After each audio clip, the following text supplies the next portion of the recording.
인천시는 지난 10월 27일 시청 공감회의실에서 민선 8기 출범 후 첫 번째 본예산인 2023년도 예산안을 13조 9,245억 원으로 편성했다고 밝혔습니다. 먼저 사회안전망 보강 등 함께하는 따뜻한 인천을 구현하기 위한 예산은 4조 8,125억이 반영됐습니다.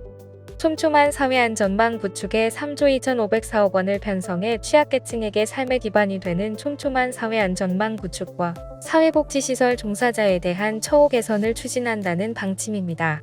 다음으로 사회복지 분야는 전년 대비 5,187억 원 증액해 취약계층의 기초생활보장 및 행복한 삶을 적극 지원합니다. 또한 가파른 고령화 속도를 고려해 미래 세대 투자를 통한 인구 감소 속도 완화, 변화하는 가족 형태를 고려한 반려동물 공원 조성 등 시민행복 사업에 1조 4,380억 원을 투자할 계획입니다. 이 밖에도 시는 지하철과 버스 등 편리하고 쾌적한 대중교통 체계 구축, 장애인과 노약자, 어린이도 안심할 수 있는 교통안전 도시 구현에 힘쓰기 위해 6,413억 원의 예산을 배정했습니다. 이를 통해 버스 요금 안정화를 위한 준공영제 재정 지원, 장애인 이동 지원을 위한 전용 콜택시 신규 구입비 등에 투입할 방침입니다. 시는 이날 발표한 내년도 본예산안을 11월 4일 시의회에 제출할 예정입니다.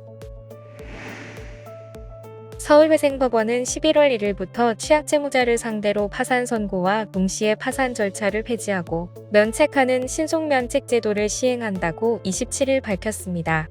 지원 대상은 기초생활수급자, 70세 이상 고령자, 중증장애인 가운데 소득 발생 가능성이 낮고 보유 재산이 적거나 없는 취약채무자입니다. 대상 희망자는 신용회복위원회가 개인파산 면책을 신청한 취약채무자의 채무 내역, 소득 및 재산 등을 조사한 신용상담보고서를 작성해 법원에 제출하면 법원은 채권자로부터 면책에 관한 의견을 듣는 절차를 진행하게 됩니다.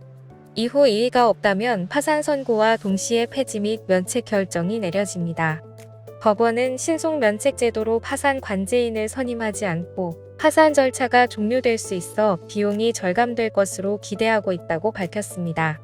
접수 후 면책까지 4에서 5개월 걸리던 처리 기간도 2개월 내로 단축될 것으로 전망됩니다. 다만 이번 신속면책 제도는 신용회복위원회를 통한 개인 파산, 면책 사건에 한해서만 적용됩니다.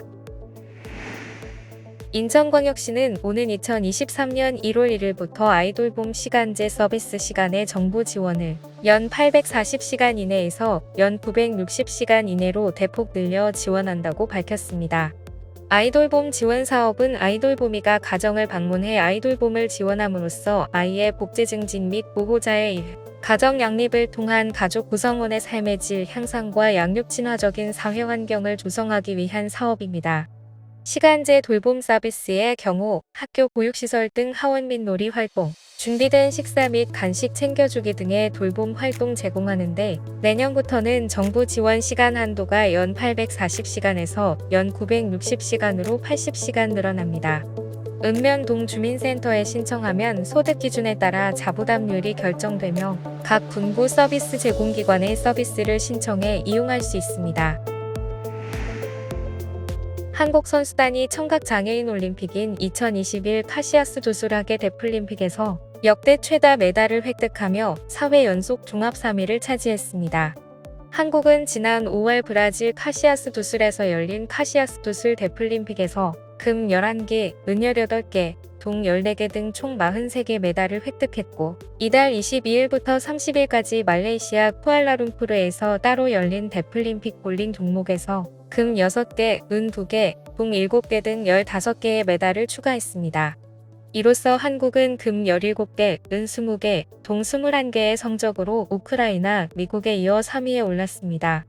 한편 한국은 2009년 대만 타이베이 대회, 2013년 불가리아 소피아 대회, 2017년 터키 삼순 대회에서 3위를 차지했으며 이전까지 최다 메달은 삼순 대회에서 거둔 52개입니다.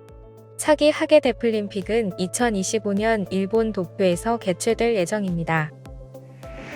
지금까지 장애인생활신문 편집국에서 전해드렸습니다.